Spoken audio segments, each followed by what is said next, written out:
शाक्त संप्रदाय हा जितका ह्या समाजाने स्वीकार केला तितका अन्य कोणत्या संप्रदायाने स्वीकार केलेला नाहीये. शाक्त परंपरेचं जर कधी अध्ययन केलं, वेगवेगळ्या ग्रंथाचं अध्ययन केलं, तर त्याच्यामध्ये पंचमकार पहिल्यापासून सांगितलेले आहे. मांस, मद्य, मत्स्य. आणि मी अगोदरच सांगितलं की हे क्षत्रियांचं रक्त आहे. समुद्रामध्ये जाऊन ते काम करणं त्याच्यासाठी सुद्धा हिंमत लागते. तर ते त्यांचा आहार त्यांनी स्वीकारला.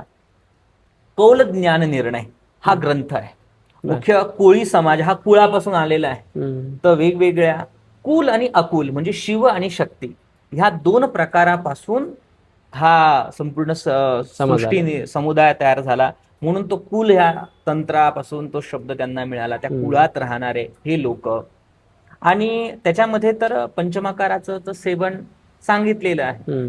त्यामुळे याला एक तंत्रशास्त्रीय दृष्ट्या याला आधार आहे, मान्यता आहे, असं म्हणू आहे. शकतो आपण. पण काय झालं की परंपरा वेगळ्या आणि आता व्यसन आणि कुठेतरी एक फक्त आनंदच त्याच्यामध्ये राहिला.